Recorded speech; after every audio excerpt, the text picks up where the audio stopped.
Hello and welcome to Brijwala education YouTube channel. आज के इस एजुकेशनल लेक्चर में स्टूडेंट्स हम डिस्कस करेंगे क्लास 9th के साइंस चैप्टर मोशन को। स्टूडेंट्स ये इस चैप्टर का पार्ट 2 वीडियो है। अगर आपने पार्ट 1 को नहीं देखा है तो उसका लिंक आपको वीडियो के डिस्क्रिप्शन में मिल जाएगा। तो स्टूडेंट्स हम पढ़ रहे थे ग्राफिकल रिप्रेजेंटेशन ऑफ मोशन और हम आए हुए थे वेलोसिटी टाइम ग्राफ पे। स्टूडेंट्स जिस तरीके से डिस्टेंस टाइम ग्राफ पे हम डिस्टेंस और टाइम को लेके एक ग्राफ बनाते हैं, उसी तरीके से वेलोसिटी टाइम ग्राफ में हम वेलोसिटी और टाइम को कंपेयर करने के लिए एक ग्राफ बनाते हैं, जहां टाइम आता है हमारा एक्स एक्सिस पे और वेलोसिटी आती है वाई एक्सिस पे। देखिए, अगर वेलोसिटी टाइम ग्राफ, ध्यान से पढ़िएगा इस बात, सुनिएगा इस बात को, ये एग्जाम में आती है। अगर velocity time graph parallel to time axis है, यानी इस तरीके से है, अगर वेलोसिटी टाइम ग्राफ इस तरीके से बनाया गया है जैसा कि मैंने अभी बनाया है ऑरेंज कलर में, तो इसका मतलब ऑब्जेक्ट यूनिफॉर्म मोशन में मूव कर रहा है। कैसे स्टूडेंट्स, देखिए ध्यान रखिए, ध्यान दीजिए। 0 टाइम पे वो ऑब्जेक्ट 10 मीटर पर सेकंड पे था, 20 सेकंड पे भी उसी पे है, 40 सेकंड पे भी उसी पे है, 60 सेकंड्स पे भी उसी पे है। यानी टाइम तो बढ़ता जा रहा है लेकिन ऑब्जेक्ट की स्पीड ना तो घट रही है और ना बढ़ रही है। इस तरह के मोशन को आप सब जानते हैं कि हम क्या बोलते हैं, यूनिफॉर्म मोशन बोलते हैं। अगर मान लीजिए कोई ऑब्जेक्ट का वेलोसिटी टाइम ग्राफ इस तरीके से ऊपर की तरफ जा रहा है, मान लीजिए ऐसे जा रहा है या फिर ऐसे जा रहा है, इन दोनों में से कोई भी एक ग्राफ है, मान लीजिए ग्राफ नंबर 1 और ग्राफ नंबर 2 में से अगर कोई भी ग्राफ बन रहा है वेलोसिटी टाइम ग्राफ का, तो इसको हम बोलेंगे यूनिफॉर्मली एक्सेलरेटेड मोशन। ठीक है स्टूडेंट्स, ये नॉन यूनिफॉर्म मोशन का ही एक टाइप कहलाता है यूनिफॉर्मली एक्सेलरेटेड मोशन। ठीक है, यूनिफॉर्म एक्सेलरेशन बोलेंगे इन दोनों ग्राफ्स को हम। इसका मतलब ऑब्जेक्ट अपनी स्पीड बढ़ा रहा है और स्पीड बढ़ाते वक्त उसकी एक्सेलरेशन सेम है, यानी पहले 1 सेकंड में उसने जितनी स्पीड बढ़ाई है अगले 1 सेकंड में भी उतनी ही बढ़ाई है, उससे अगले 1 सेकंड में भी उतनी ही बढ़ाई है। इसका एग्जाम्पल होता है, यूनिफॉर्मली एक्सेलरेटेड मोशन का एग्जाम्पल होता है फ्रीली फॉलिंग ऑब्जेक्ट। अगर कोई ऑब्जेक्ट ऊपर से अर्थ की तरफ गिर रहा है तो उसकी यूनिफॉर्म एक्सेलरेशन होती है। ठीक है स्टूडेंट्स, अगर वेलोसिटी टाइम ग्राफ इस तरीके से बन रहा है, सपोज इस तरीके से बन रहा है, मान लीजिए वेलोसिटी टाइम ग्राफ इस तरीके से बन रहा है, नेगेटिव स्लोप है उसकी। नेगेटिव स्लोप का मतलब कि वो नीचे की तरफ आ रहा है, ऊपर की तरफ नहीं जा रहा। ठीक है, नीचे की तरफ आ रहा है। अगर उसकी नेगेटिव स्लोप है, जैसा कि मैंने आपको ग्राफ नंबर 3 में बताया है, इसका मतलब है यूनिफॉर्म रिटार्डेशन, यानी ऑब्जेक्ट जो है उसकी एक्सेलरेशन यूनिफॉर्म तो है लेकिन अब की बार उसमें यूनिफॉर्म नेगेटिव एक्सेलरेशन है। तो ये ग्राफ भी यूनिफॉर्म एक्सेलरेशन का ही एग्जाम्पल है, लेकिन इस बार एक्सेलरेशन कैसी है, नेगेटिव। इस बार ऑब्जेक्ट अपनी स्पीड को घटा रहा है। तो स्टूडेंट्स, अगर वेलोसिटी टाइम ग्राफ इस तरीके से आ रहा है, मान लीजिए वेलोसिटी टाइम ग्राफ इस तरीके से आ रहा है, ठीक है, यानी कर्व दिखा रहा है अगर वेलोसिटी टाइम ग्राफ, इसका मतलब वो नॉन यूनिफॉर्म एक्सेलरेशन को और नॉन यूनिफॉर्म मोशन को भी शो कर रहा है। तो ये था आपका वेलोसिटी टाइम ग्राफ के कुछ एक्सप्लेनेशन। स्टूडेंट्स, इस तरह के ग्राफ्स आपसे एग्जाम में पूछ लिए जा सकते हैं। काफ़ी बार बहुत से स्कूल टीचर्स, फिजिक्स टीचर्स इसको अपने एग्जाम में जगह देते हैं कि बताइए अगर velocity time graph parallel to time axis हो तो कैसे मोशन को रिप्रेजेंट करता है। मल्टीपल चॉइस क्वेश्चन में भी आ सकता है। आपको इस तरीके से पूछा जा सकता है, यूनिफॉर्मली एक्सेलरेटेड मोशन का ग्राफ बनाइए, वेलोसिटी टाइम ग्राफ बनाइए, किस तरीके से बनेगा, तो आपको पता होना चाहिए। आगे हम बात क्या करते हैं, देखिए ये जो ग्राफ है हमारा वेलोसिटी टाइम ग्राफ, इस वेलोसिटी टाइम ग्राफ से हम डिस्टेंस कवर्ड भी निकाल सकते हैं। जैसे मैंने आपको सिखाया था कि डिस्टेंस टाइम ग्राफ से हम ऑब्जेक्ट की स्पीड निकाल सकते हैं, इन द सेम मैनर हम वेलोसिटी टाइम ग्राफ से डिस्टेंस कवर्ड निकाल सकते हैं। देखिए डिस्टेंस कवर्ड क्या होता है, डिस्टेंस कवर्ड होता है, सिंपल सा फॉर्मूला है, एरिया अंडर द ग्राफ और टाइम एक्सिस के बीच के एरिया को डिस्टेंस या डिस्प्लेसमेंट कहा जाएगा। फॉर एग्जांपल, ये पॉइंट है A और एक पॉइंट है ये B। ठीक है स्टूडेंट्स, अगर आपको A से लेके B तक का डिस्टेंस कवर्ड निकालना है तो आप क्या करेंगे, A से लेके टाइम एक्सिस तक एक सीधी लाइन खींच देंगे, B से लेके टाइम एक्सिस तक एक सीधी लाइन खींच देंगे। अब आपके सामने एक रेक्टेंगल आ गया है ABCD। इस रेक्टेंगल का एरिया निकाल दीजिए। you'll have to find out the area of this rectangle। इस रेक्टेंगल का जो एरिया आएगा लेंथ इंटू ब्रेड्थ करके वही क्या होगा, इस ऑब्जेक्ट का डिस्टेंस कवर्ड होगा। यानी आप लोग क्या ध्यान रखेंगे कि वेलोसिटी टाइम ग्राफ में अगर हम एरिया अंडर द ग्राफ निकाल देते हैं, एरिया अंडर द कर्व निकाल देते हैं, तो वो क्या शो करता है, distance covered by the graph को शो करता है। फॉर एग्जांपल यहाँ पे स्टूडेंट्स ए पॉइंट और ई पॉइंट के बीच में अगर डिस्टेंस कवर्ड निकालना है तो ए और टाइम एक्सिस के बीच में लाइन खींच दीजिए, ई और टाइम एक्सिस के बीच में लाइन खींच दीजिए। अब ये जो आपके पास फिगर बना है जिसको हम ट्रेपीजियम बोलते हैं, देखिए फिगर एक ट्रेपीजियम है, ए ई सी बी, ये एक ट्रेपीजियम फिगर है। इसका जो एरिया होगा that will give the distance covered by the object. अब इस फिगर का एरिया निकालने के दो तरीके हैं स्टूडेंट्स। पहला तो एरिया ऑफ द ट्रेपीजियम होता है, ठीक है, एरिया ऑफ द ट्रेपीजियम आप सीधा लगा सकते हैं आप यहाँ पे। दूसरा है area of triangle A E D plus area of rectangle A B C D, दोनों को ऐड करके भी आप एरिया अंडर द ग्राफ निकाल सकते हैं, जिससे आपको पता चलेगा कि डिस्टेंस कवर्ड कितना है इस केस में इस ऑब्जेक्ट का। आगे देखिए, आगे दो वेलोसिटी टाइम ग्राफ आपको और दिखा रखे हैं, जहां ऊपर वाला ग्राफ यूनिफॉर्म रिटार्डेशन को शो कर रहा है, वहीं ये वाला जो ग्राफ है ये नॉन यूनिफॉर्म मोशन को शो कर रहा है यहाँ। ठीक है स्टूडेंट्स, आगे हम बात करेंगे, देखिए जो ब्लू क्वेश्चन है स्टूडेंट्स, इन टेक्स्ट क्वेश्चन हैं, इनको लेके हम वीडियो जल्दी ही बनानी शुरू करेंगे, चैनल पे अपलोड करेंगे। देखिए आगे है equations of motion by graphical method. Students equations of motion होती है तीन, ये देखिए यहाँ दिखा रखी हैं तीनों equations of motion. There are 3 equations of motion, ये 3 इक्वेशंस ऑफ मोशन है आपके सामने। v is equal to u plus a t, s is equal to u t plus half a t square, 2as is equal to v square minus u square. ठीक है, इनको first, second और third equation of motion कहा जाता है respectively, और इनसे हमारे न्यूमेरिकल्स सोल्व होते हैं। स्टूडेंट्स इन इक्वेशंस को सोल्व करने के मल्टीपल, मतलब डिराइव करने के मल्टीपल मेथड्स होते हैं, लेकिन 9th क्लास की एनसीईआरटी में क्योंकि ग्राफिकल मेथड दिया गया है और ग्राफिकल मेथड ही सबसे बेस्ट मेथड होता है, इसलिए इस वीडियो में हम ग्राफिकल मेथड से ही इसकी डेरिवेशन करके दिखाएंगे। 9th क्लास की सिलेबस प्रेस्क्रिप्शन के according graphical method of equation derivation आपके सिलेबस में है। बाकी मेथड्स अगर आप सीखना चाहें तो उसके लिए हम कोशिश करेंगे अलग से वीडियोस बनाने की। वो मेथड स्टूडेंट्स ग्राफिकल मेथड से आसान होते हैं, लेकिन वो प्रिस्क्राइब्ड नहीं है सिलेबस में, ठीक है, इसलिए हम ग्राफिकल मेथड से ही करेंगे।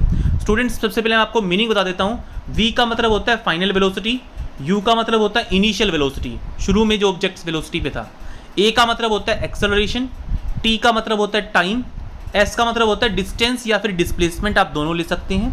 तो आपको ये बता दिया है मैंने आपको कि कौन सा लेटर किस चीज़ को डिनोट कर रहा है, आपको ये याद होना चाहिए। स्टूडेंट्स ये तीनों ही equation of motion uniform acceleration के केस में ही एप्लीकेबल होती हैं, और आपके सिलेबस में जितने भी न्यूमेरिकल्स आएंगे इस टॉपिक से रिलेटेड वो यूनिफॉर्म एक्सेलरेशन के ही आएंगे। नॉन यूनिफॉर्म एक्सेलरेशन के न्यूमेरिकल्स जिनमें ये इक्वेशंस फिट नहीं हो सकती, वो आपके सिलेबस में आपका टीचर आपसे पूछेगा ही नहीं। तो ध्यान रखिए, यूनिफॉर्म एक्सेलरेशन वाले, यूनिफॉर्म एक्सेलरेशन यानी एक्सेलरेशन की वैल्यू थ्रू आउट सेम रहे, ऐसे न्यूमेरिकल्स ही आपसे पूछे जाएंगे गिवन केस में। ठीक है स्टूडेंट्स, तो इन इक्वेशंस को डिराइव करने से पहले आपको ग्राफ, तीनों इक्वेशंस का एक ही ग्राफ है स्टूडेंट्स, ठीक है, वो ग्राफ मैं आपको बताता हूँ किस तरीके से बनेगा। बहुत ही ध्यान से आप लोग समझिएगा कि ग्राफ कैसे बनेगा आपका इनका। सबसे पहली बात तो आपको बनानी है एक्स एक्सिस और वाई एक्सिस, ठीक है, पता होता है 9th क्लास के स्टूडेंट को एक्स एक्सिस कौन सी है और वाई एक्सिस कौन सी है। ठीक है स्टूडेंट्स, और ध्यान दें ये जो ग्राफ आपका होता है इसमें वो वेलोसिटी टाइम ग्राफ बनता है स्टूडेंट्स। ग्राफिकल मेथड में, इक्वेशन डेरिवेशन के ग्राफिकल मेथड में जो आपको ग्राफ बनाना पड़ता है वो कौन सा बनता है, वो वेलोसिटी टाइम ग्राफ बनता है, जहाँ ये वाली जो एक्सिस है वो वेलोसिटी दिखाती है और ये वाली जो एक्सिस है वो टाइम को शो करती है। अब स्टूडेंट्स शुरू में जो वेलोसिटी थी ऑब्जेक्ट की वो इतनी थी, मान लीजिए ये वेलोसिटी थी, और उसने अपनी स्पीड को बढ़ाना शुरू किया, करता रहा, और जब तक हमने ऑब्जेक्ट को स्टडी किया तब तक वो अपनी स्पीड बढ़ा ही रहा था। तो लास्ट में जाके उसकी स्पीड इतनी हो जाती है, देखिए इतनी हो जाती है। तो फाइनल वेलोसिटी को तो हम बोलते हैं v और इनिशियल वेलोसिटी को हम बोलते हैं u। ठीक है स्टूडेंट्स, समझ में आ गया होगा आपको। ये जो है ये आपका ग्राफ है, ये वाला, ये आपका ग्राफ है स्टूडेंट्स। शुरू में जो उसकी वेलोसिटी थी ये वाली वेलोसिटी थी u, ठीक है, और ये जो वेलोसिटी है उसकी फाइनल वेलोसिटी वो क्या है, v। ठीक है स्टूडेंट्स, शुरू में यहाँ पे टाइम t था, यानी t की वैल्यू कितनी थी 0, यहाँ पे जब आप इसको ऐसे नीचे की तरफ मिला देंगे तो यहाँ पे आपका टाइम कितना आ जाएगा, t। इस पॉइंट पे आपका टाइम कितना आ जाएगा, t टाइम आ जाएगा। इसके अलावा आपको इस लाइन को भी ड्रॉ करना है जो कि टाइम t के ही इक्वल होगी। ठीक है स्टूडेंट्स, तो ये ग्राफ आपको शो करना है। ठीक है, ये ग्राफ आपको बनाना है। तीनों इक्वेशंस का एक ही ग्राफ है। अगर आपको कोई एक इक्वेशन डिराइव करने के लिए कही जाए एग्जाम में तो भी आप यही ग्राफ जरूर से जरूर बनाएंगे। ठीक है स्टूडेंट्स, और इस ग्राफ को बनाने के बाद आपको क्या करना है, कुछ सपोज करने हैं, कुछ कंसिडरेशंस लेनी है। वेलोसिटी टाइम ग्राफ बनाया हमने, यूनिफॉर्मली एक्सेलरेटेड ऑब्जेक्ट लिया है क्योंकि ये जो तीनों इक्वेशंस ऑफ मोशंस हैं ये यूनिफॉर्म एक्सेलरेशन में ही एप्लीकेबल होती है। देखिए सेम ग्राफ है, बस इसने ग्राफ शीट पे दिखाया है। ठीक है स्टूडेंट्स, अब ये जो फिगर है, ये जो ग्राफ है, इसमें हमने इनिशियल वेलोसिटी को नॉन जीरो लिया है। जीरो नहीं लिया, आप जीरो भी ले सकते हैं और नॉन जीरो भी ले सकते हैं। ठीक है, यहाँ पे मैंने आपको बता दिया पॉइंट ए जो है इस ग्राफ में, ये जो पॉइंट है पॉइंट ए, ये यूनिफॉर्म वेलोसिटी इनिशियल वेलोसिटी यानी यू को रिप्रेजेंट कर रहा है। ये जो पॉइंट है ई, ये फाइनल वेलोसिटी यानी ई को रिप्रेजेंट कर रहा है। ये जो पॉइंट है सी, ये जो वैल्यू है ओ सी जो वैल्यू है ये किसको रिप्रेजेंट कर रही है, टी यानी टाइम को। ओ ई जो वैल्यू है ये रिप्रेजेंट कर रही है फाइनल वेलोसिटी यानी वी को। ओ ए जो वैल्यू है ये किसको रिप्रेजेंट कर रही है, इनिशियल वेलोसिटी यानी यू को। ठीक है स्टूडेंट्स, मेरे ख्याल से आपको ये बात क्लियर हो गई होगी, समझ में आ गई होगी। अब इस केस में हो क्या रहा है स्टूडेंट्स कि जो ऑब्जेक्ट है वो अपनी वेलोसिटी को बढ़ा रहा है। ठीक है, टाइम जीरो पे वो यू वेलोसिटी पे था, उसके बाद उसने अपनी वेलोसिटी को इंक्रीज करना शुरू किया और आखिरकार बढ़ा के वो अपनी वेलोसिटी को कहाँ तक ले गया, वी पॉइंट तक ले गया, वेलोसिटी वी तक ले गया वो। ठीक है स्टूडेंट्स, यहाँ पे फाइनल वेलोसिटी जो है ये मैंने आपको बता दिया पहले ही, फाइनल वेलोसिटी ओ ई से रिप्रेजेंट की गई है और क्योंकि ओ ई और बी सी इक्वल हैं तो आप ओ ई भी मान सकते हैं और बी सी भी मान सकते हैं। इनिशियल वेलोसिटी ओ ए से रिप्रेजेंट की गई है क्योंकि ओ ए और डी सी इक्वल है, इसलिए ओ ए भी कहा जा सकता है और डी सी भी कहा जा सकता है। सिमिलरली ए डी और ओ सी दोनों आपस में इक्वल हैं तो दोनों में ही आप टाइम की वैल्यू मान सकते हैं। ए डी को भी टी की वैल्यू मान सकते हैं और ओ सी को भी टी की वैल्यू मान सकते हैं। ठीक है स्टूडेंट्स, आगे देखिए, अब हम डिराइव करेंगे हमारी फर्स्ट इक्वेशन ऑफ मोशन को। देखिए फर्स्ट इक्वेशन ऑफ मोशन में एक्सेलरेशन का डेफिनेशन क्या होता है, change in velocity divided by time taken, ये एक्सेलरेशन का फॉर्मूला होता है। ठीक है स्टूडेंट्स, तो अब चेंज इन वेलोसिटी निकालेंगे हम। देखिए चेंज इन वेलोसिटी का मतलब क्या होता है, final velocity minus initial velocity. Final कितनी है v, इनिशियल कितनी है u, यानी O E minus O A divided by t, ये आपका होगा जो है change in velocity divided by time taken. ठीक है स्टूडेंट्स, और चेंज इन वेलोसिटी कितना हुआ यहाँ पे v minus u, time taken कितना हुआ t, तो ये आ गया a is equal to v minus u by t. T को इधर ले आएंगे तो क्या हो जाएगा, v minus u is equal to a t, और आखिर का इक्वेशन क्या बनेगी, v is equal to u plus a t, ये आपकी इक्वेशन बनेगी जैसा कि यहाँ पे आपको डिराइव करके दिखा रखा है। ठीक है स्टूडेंट्स, तो ये आपकी इक्वेशन बनेगी। एक्सेलरेशन जो है स्टूडेंट्स वो स्लोप ऑफ द ग्राफ भी बोल सकते हैं यहाँ पे। आगे आता है equation for position time relation. ध्यान दें, सेकंड इक्वेशन को पोजीशन टाइम रिलेशन कहा जाता है। ठीक है स्टूडेंट्स, फर्स्ट इक्वेशन को वेलोसिटी टाइम रिलेशन कहा जाता है। तो इस तरीके से ही पूछ सकता है आपसे, कोई ज़रूरी नहीं है कि आपको ये कहे कि फर्स्ट इक्वेशन डिराइव करो, सेकंड इक्वेशन डिराइव करो, आपको ये वर्डिंग भी पता होनी चाहिए। वेलोसिटी टाइम रिलेशन डिराइव करके बताओ, पोजीशन टाइम रिलेशन डिराइव करके बताओ।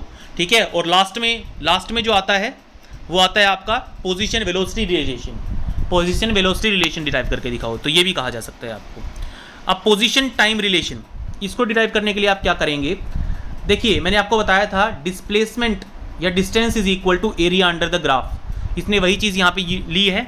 इसने क्या किया है, इस ग्राफ में पॉइंट ए से लेके बी तक डिस्टेंस का वर्ड अगर हमें निकालना हो तो आप कैसे निकालेंगे, ए से लेके टाइम एक्सिस तक एक लाइन खींचेंगे, बी से लेके टाइम एक्सिस तक एक लाइन खींचेंगे, और अब जो भी फिगर बनेगी, ये जो फिगर बनी है ए बी सी ओ, इसका हम क्या निकालेंगे, एरिया कवर्ड अगर निकाल देंगे तो एरिया कवर्ड क्या शो करेगा, डिस्प्लेसमेंट या फिर डिस्टेंस को शो करेगा। तो इसने वही लिया है, distance covered is equal to area of O A B C trapezium. इसको निकालने के दो तरीके हैं, ऊपर भी हमारा इस तरह का एक ग्राफ आया था। तो एक तो आप ट्रेपीजियम का फॉर्मूला लगा सकते हैं, दूसरा फॉर्मूला क्या लगा सकते हैं, एरिया ऑफ रेक्टेंगल। देखिए मैं आपको ग्राफ में दिखाता हूँ। अगर आपको इसका एरिया निकालना है, इस फिगर का एरिया निकालना है तो दो तरीके हैं। पहला तो ऊपर वाले रेक्टेंगल, ऊपर वाले ट्रायंगल और नीचे वाले रेक्टेंगल का ऐड कर दीजिए एरिया, या फिर पूरे ट्रेपीजियम का फॉर्मूला लगा लीजिए। तो इसने क्या किया है, ट्रायंगल प्लस रेक्टेंगल, ये देखिए ट्रायंगल प्लस रेक्टेंगल को ऐड किया है। अब आपको दोनों के एरिया निकालने का जो है फॉर्मूला आपको पता होगा। क्या क्या फॉर्मूला होता है, रेक्टेंगल का होता है लेंथ इंटू ब्रेड्थ, और ट्रायंगल का होता है half into base into height. अब देखिए ध्यान से देखिएगा स्टूडेंट्स, यहाँ पे जो रेक्टेंगल है ये वाला, इस रेक्टेंगल का लेंथ कितना है, ओसी लेंथ है इसका, और इसका ब्रेड्थ कितना है, डीसी, दिख रहा होगा आपको। और यहाँ पे ए बी डी जो ट्रायंगल है इसका half into base into height formula होता है वो एरिया निकालने का, ठीक है। तो इसमें स्टूडेंट्स बेस क्या है इसका, देखिए ध्यान से, इसका बेस कितना है स्टूडेंट्स, इसका बेस है AD, और हाइट कितना है BD, क्योंकि एक राइट एंगल ट्रायंगल है तो इसकी जो परपेंडिकुलर है उसी को इसकी हाइट मान लिया जाएगा, तो BD, ठीक है। तो ये हमने यहाँ पे वैल्यू रखी। अब देखिए ये जो हमारा फिगर है, इस फिगर में जो OC और AD है ये रिप्रेजेंट कर रहे हैं T को। तो जहाँ पे भी आपको इस इक्वेशन में OC या AD लिख रहा है वहाँ पे आप T लिख देंगे, उसको रिप्लेस कर देंगे। जहाँ पे भी आपको OA दिख रहा है वहाँ पे आप U लिख देंगे। जहाँ पे भी आपको BC दिख रहा है वहाँ पे आप क्या लिख देंगे, V लिख देंगे, ठीक है स्टूडेंट्स। तो अब उसके बाद ये सब करने के बाद आपको क्या मिलेगा, S is equal to UT plus half T multiply AT, ये वैल्यू आएगी आपके, ठीक है स्टूडेंट्स। समझ में आ गया होगा आई थिंक आपको, ठीक है। BD को AT लिखा है इसने, BD को AT कैसे लिखा है, देखिए ये जो BD वैल्यू है ना, इसको AT कैसे लिखा है ये ध्यान दीजिए, इसने यहाँ पे बताया नहीं है, मैं बताता हूँ आपको। देखिए BD जो वैल्यू है वो कितनी है, BC माइनस CD। ग्राफ में देखिए आप, BD जो वैल्यू है this is equal to BC minus DC। BC जहाँ V है, CD कितना है U, तो V माइनस U। और ऊपर वाली इक्वेशन से हम क्या लिख सकते हैं, V minus U is equal to AT। तो इसने क्या लिखा है, using first equation V minus u को क्या लिखा है, AT। तो स्टूडेंट्स ये चीज़ आप ध्यान रखेंगे, कई बार क्या होता है बुक में पढ़ते वक्त बच्चों को समझ में नहीं आती है। तो S is equal to UT plus half T into AT। Equation हमारी बन जाती है सोल्व करके, S is equal to UT plus half AT square. Hence the second equation is derived, position time relation is derived. आगे आता है आपका position velocity relation. इसमें भी आपको वही करना है, एरिया अंडर द ग्राफ निकालना है और उसको किसके इक्वल पुट करना है, डिस्टेंस के इक्वल पुट करना है। अब की बार आपको ट्रेपीजियम का फॉर्मूला यूज़ करना है। ट्रेपीजियम का फॉर्मूला क्या होता है, ट्रेपीजियम का एरिया कितना होता है, half into height of the trapezium multiplied by sum of parallel sides. ये ट्रेपीजियम का जो है एरिया निकालने का फॉर्मूला होता है, जो यहाँ पे निकाला गया है। इसने थोड़ा सा अलग तरीके से लिखा है और आपको शायद फॉर्मूला भी नहीं बताया है। मैं आपको फॉर्मूला बता रहा हूँ, एरिया ऑफ द ट्रेपीजियम निकालने का क्या फॉर्मूला होता है, half into height multiplied by sum of two parallel sides. ये फॉर्मूला होता है ट्रेपीजियम को निकालने का, ठीक है। अब यहाँ पे इसने देखिए कैसे निकाला इस एरिया को, ये दो पैरेलल साइड्स हैं स्टूडेंट्स, ध्यान दीजिए आप। और ये क्या आएगी, दोनों पैरेलल के साइड्स के बीच की जो लाइन बनती है वो क्या होती है, उसकी हाइट होती है स्टूडेंट्स। ये 90 डिग्री पे भी है यहाँ पे, तो दोनों पैरेलल साइड्स के बीच में जो 90 डिग्री की लाइन होती है उसको क्या कहा जाता है, हाइट कहा जाता है, ठीक है। तो OA plus BC multiplied by OC divided by 2, ये आपका क्या बनेगा, फॉर्मूला बनेगा। और इस फॉर्मूले में आप OA को क्या लिखेंगे, U, BC को क्या लिखेंगे, V, और OC को क्या लिखेंगे, T। ये तीनों आपको वैल्यूज़ पुट कर देनी है जो मैंने आपको पहले बताई थी। तो क्या आएगी आपकी, V प्लस U, यहाँ पे ब्रैकेट्स आएंगे students, V plus U into T by 2, ठीक है स्टूडेंट्स। अब फर्स्ट इक्वेशन ऑफ मोशन क्या होती है, V is equal to U plus AT। इस इक्वेशन में से आप T की वैल्यू अगर निकालेंगे तो क्या आएगी, V minus U is equal to AT, V minus U by A is equal to T। तो ये जो वैल्यू आपको इस T की जगह, जो लास्ट में T लिखा हुआ है, इसकी जगह आपको ये वाली वैल्यू पुट कर देनी है। तो हमारे पास क्या इक्वेशन आएगी, S is equal to V plus U, V minus U divided by 2A। अब यहाँ पे देखिए फॉर्मूला बन रहा है A plus b into A minus b का, जो कि इक्वल होता है A square minus b square के। तो फाइनल वैल्यू क्या आएगी, 2A इधर आ जाएगा, मल्टीप्लाई हो जाएगा, 2AS is equal to V square minus U square. Hence your third equation of motion is derived. Position velocity relation is derived. तो बहुत ही इंपॉर्टेंट स्टूडेंट्स ये डेफिनेशन, अच्छे से आप इनको समझ के अच्छे से करिएगा और प्रैक्टिस जरूर से जरूर कीजिएगा। तो स्टूडेंट्स हम आगे करते हैं एग्जाम्पल हमारा। एक ट्रेन रेस्ट से स्टार्ट करती है। रेस्ट से स्टार्ट करने का मतलब उसकी इनिशियल वेलोसिटी कितनी है, 0, और वो कितनी वेलोसिटी तक पहुंच जाती है, 72 किलोमीटर्स पर आवर की वेलोसिटी तक पहुंच जाती है 5 मिनट में। अगर वो यूनिफॉर्म एक्सेलरेशन से चल रही है तो एक्सेलरेशन और डिस्टेंस कवर्ड निकालना है हमें। इन्हीं 3 इक्वेशंस को यूज़ करना है जो ऊपर दी गई है। सबसे पहली बात तो u0 है, वेलोसिटी 72 किलोमीटर्स पर आवर है, इसको मीटर पर सेकंड में चेंज करेंगे 5/18 से मल्टीप्लाई करके, मैंने आपको बताया था पार्ट 1 वीडियो में। और टाइम को सेकंड्स में चेंज करेंगे, ठीक है स्टूडेंट्स, क्योंकि ऐसा यूनिट ऑफ टाइम क्या होती है, सेकंड्स होती है। और यहाँ पे हम मीटर पर सेकंड में अगर वेलोसिटी को ले रहे हैं तो टाइम को सेकंड में लेना ज़रूरी है। अब आप एक्सेलरेशन का फॉर्मूला है v - u/t, इसमें पुट करेंगे वैल्यू तो आपका आंसर आएगा 1/15 मीटर पर सेकंड स्क्वायर। और अब आपको किस चीज़ की वैल्यू निकालनी है, डिस्टेंस कवर्ड की वैल्यू निकालनी है। तो डिस्टेंस कवर्ड की वैल्यू आप कैसे निकाल सकते हैं, थर्ड इक्वेशन ऑफ मोशन में पुट कीजिए वैल्यूज। v की वैल्यू आपके पास है, u की वैल्यू आपके पास है, a की वैल्यू आपके पास है, ठीक है। तो तीनों वैल्यूज़ को पुट कर दीजिए तो आपके पास क्या आ जाएगा, s की वैल्यू आ जाएगी 3000 मीटर्स। तो एक्सेलरेशन की वैल्यू है 1/15 मीटर पर सेकंड स्क्वायर और डिस्टेंस कवर्ड है 3 किलोमीटर्स या फिर 3000 मीटर्स। आगे देखिए स्टूडेंट्स, आगे क्या है, एक कार एक्सेलरेट करती है 18 किलोमीटर पर आवर से 36 किलोमीटर पर आवर तक, यानी उस गाड़ी की initial velocity 18 kilometre per hour है और फाइनल वेलोसिटी कितनी है, 36 किलोमीटर पर आवर, और टाइम टेकन कितना है, 5 सेकेंड्स। तो हमें एक्सेलरेशन और डिस्टेंस कवर्ड निकालना है। एक जैसा ही दिखने वाला न्यूमेरिकल है, किलोमीटर पर आवर को मीटर पर सेकंड में चेंज किया 5/18 से मल्टीप्लाई करके। फर्स्ट इक्वेशन यूज़ करी हमने, a = v - u/t, यहाँ से वैल्यूज़ पुट करके हमारी वैल्यू आती है 1 मीटर पर सेकंड स्क्वायर। उसके बाद आपको निकालना है डिस्टेंस कवर्ड। तो डिस्टेंस कवर्ड के लिए हमने यहाँ पे सेकंड इक्वेशन यूज़ की है, s = ut + ½ at²। ठीक है स्टूडेंट्स, आप चाहें तो थर्ड इक्वेशन भी यूज़ कर सकते हैं, 2as = v² - u², वो भी आप यूज़ कर सकते हैं क्योंकि आपके पास a की वैल्यू भी है, v की वैल्यू भी है और u की वैल्यू भी है। तो दोनों में से जो भी आप इक्वेशन पुट करना चाहें, यूज़ करना चाहें, इस केस में आप दोनों यूज़ कर सकते हैं, ठीक है। और आंसर आपका दोनों में ही सेम आएगा। तो इसने s = u की वैल्यू इसने रख दी 5, t की वैल्यू इसने रख दी 5 और a की वैल्यू 1 और t² की वैल्यू 5 का स्क्वायर। तो 37.5 metre is the distance covered by car. आगे आता है एग्जाम्पल 8.7 आपका। एक गाड़ी को ब्रेक लगाई गई और उसने रिटार्डेशन प्रोड्यूस करी 6 मीटर पर सेकंड स्क्वायर की। अब देखिए, ध्यान दीजिए आप इस बात की तरफ, अगर उसने नेगेटिव एक्सेलरेशन प्रोड्यूस करी है, यानी गाड़ी के ब्रेक लगाएंगे तो उसकी एक्सेलरेशन कम हुई होगी, उसकी वेलोसिटी कम हुई होगी। तो ऐसे में एक्सेलरेशन की वैल्यू क्या लेंगे हम, नेगेटिव लेंगे। तो यहाँ पे एक्सेलरेशन की वैल्यू कितनी दी गई है, -6 दी गई है, +6 नहीं है, ठीक है। जैसे दिखा इसने अपोजिट डायरेक्शन का मतलब स्पीड बढ़ने की बजाय घटी है। और गाड़ी को 2 सेकंड लगे हैं रुकने में। अब गाड़ी अगर रुक गई है, इसका मतलब फाइनल वेलोसिटी कितनी हुई, 0। तो आपको 3 चीज़ें दे रखी हैं यहाँ पे, एक्सेलरेशन की वैल्यू -6 मीटर पर सेकंड स्क्वायर, टाइम 2 सेकंड्स और फाइनल वेलोसिटी कितनी है, 0। तो सबसे पहले तो आप निकालेंगे इनिशियल वेलोसिटी। इनिशियल वेलोसिटी कितनी आएगी आपकी, v = u + at में वैल्यू में पुट करिए। इनिशियल वेलोसिटी आई आपकी 12 मीटर पर सेकेंड। उसके बाद आपको निकालना डिस्टेंस कवर्ड। तो आपको फॉर्मूला लगाना होगा s = ut + ½ at²। इसमें आप u की वैल्यू पुट करेंगे 12, t की वैल्यू पुट करेंगे 2, ठीक है, और a की वैल्यू पुट करेंगे -6 और t² की वैल्यू पुट करेंगे 2 का स्क्वायर। सारी चीज़ों को सोल्व करने के बाद आपका आंसर आएगा डिस्टेंस कवर्ड = 12 मीटर्स, ठीक है स्टूडेंट्स।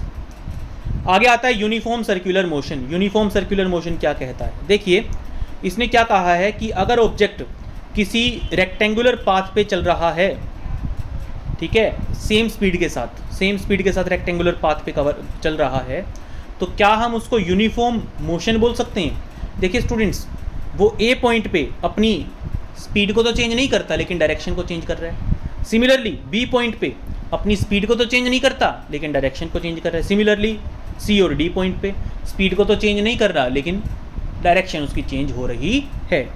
इसी तरीके से हेक्सागोनल ट्रैक पे अगर वो मूव करेगा, एक ही स्पीड के साथ दौड़ेगा, कांस्टेंट स्पीड के साथ दौड़ेगा, तो वो 6 बार अपनी डायरेक्शन चेंज करेगा, बेशक उसकी स्पीड में कोई चेंज ना आए।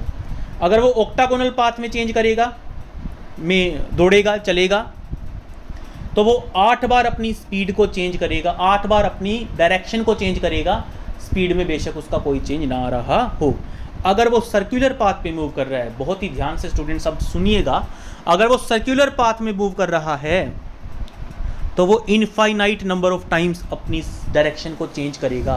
क्योंकि स्टूडेंट्स अगर वो इस पॉइंट पे, ध्यान दीजिएगा, मान लीजिए वो इस ट्रैक पे दौड़ रहा है, वो इस पॉइंट पे अगर दौड़ रहा है तो इस पॉइंट पे उसकी डायरेक्शन क्या होगी, ये होगी। अगर वो इस पॉइंट पे दौड़ रहा है तो उस पॉइंट पे उसकी डायरेक्शन क्या होगी, ये होगी। अगर वो इस पॉइंट पे दौड़ रहा है तो उसकी डायरेक्शन क्या होगी, ये होगी। समझ रहे हैं बात स्टूडेंट्स? तो किसी भी सर्कुलर पाथ पे किसी भी पॉइंट पे अगर हम उसकी डायरेक्शन निकालनी है तो टेंजेंट ड्रॉ करनी होगी सर्कल से। इस लाइन को हम टेंजेंट या स्पर्श रेखा बोलते हैं इसको हम, ठीक है। ये आगे की क्लासेस में सिखाई जाती हैं आपको, टेंजेंट्स क्या होती हैं, क्या मतलब होता है इनका, ठीक है। मैथ्स के सिलेबस में भी होती हैं आपकी। तो हर पॉइंट पे वो अपनी डायरेक्शन को चेंज कर रहा है अगर वो एक सर्कुलर पाथ में मूव कर रहा है तो।